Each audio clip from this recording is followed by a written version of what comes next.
Welcome to our ஆன்மீக களஞ்சியம் channel. இன்னைக்கு சோமவதி பிரதட்சிண அமாவாசை, அதாவது திங்கட்கிழமை. சோமன் என்றால் சந்திரனுக்குரிய திங்கட்கிழமை என்று வரும் அமாவாசை நாளுக்கு சோமவதி அமாவாசை என்று பெயர். இன்று காலை ஸ்நானம் செய்துவிட்டு அஸ்வத்த விருட்சம் என்னும் அரச மரத்தை பக்தியுடன் 108 அல்லது குறைந்தபட்சமாக 7 முறை பிரதட்சிணம் செய்தால் பிரம்மா, விஷ்ணு, ருத்ரர் என்னும் மூவரின் அனுகிரகத்தால் அறியாமல் செய்த நேர்ந்த பாபங்கள், துக்கங்கள் விலகி புண்ணியம், சுகம் கிடைக்கும். குறிப்பாக ஆண்களுக்கு இடது கண்ணும் பெண்களுக்கு வலது கண்ணும் துடித்தல், கைகள் துடித்தல், கெட்ட கனவு காணுதல் போன்ற துர்நிமித்தங்களால் ஏற்பட இருக்கும் கெடுதல்கள், துன்பங்கள் உடனே விலகும். மனதில் கெட்ட சிந்தனை ஏற்படாது தடுக்கும். விரோதிகள் உருவாகாமல் இருப்பார்கள். குழந்தை பாக்கியம் இல்லாதவர்களுக்கு குழந்தை பாக்கியம் கிட்டும் போன்ற பலன்களை சாஸ்திரம் தெரிவிக்கிறது.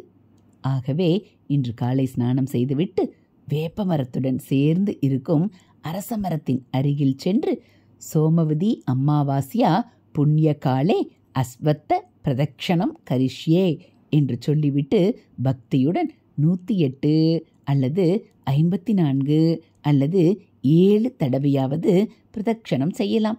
பிரதட்சணம் செய்யும்போது சொல்ல வேண்டிய மந்திரத்தை தெரிந்து கொள்ளலாம். அச்சி ஸ்பந்தம் புஜ ஸ்பந்தம் துஸ்வப்னம் தூர் விசிந்தனம் பாத்ரூணாம் ச சமுத்பன்னம் அஸ்வத்த சமயஸ்வமே.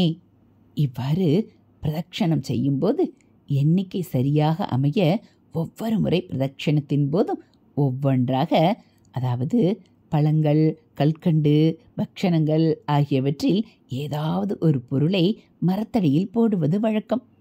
பிரதட்சணம் முடிந்தவுடன் அந்த பொருளை அங்கு வரும் குழந்தைகளுக்கு தந்துவிட வேண்டும். இவ்வாறு அஸ்வத்த பிரதட்சணம் செய்வதால் 7 சனியின் துன்பங்கள் விலகி ஆயுள் அதிகரிக்கும். பிரம்மா, விஷ்ணு, சிவன் ஆகிய மும்மூர்த்திகளின் அருளும் கிட்டும். இதுபோல் ஆன்மீக தகவல்களை நீங்கள் தெரிஞ்சுக்கணும் அப்படின்னா மறக்காமல் நம்ம சேனலை சப்ஸ்கிரைப் பண்ணுங்கள்.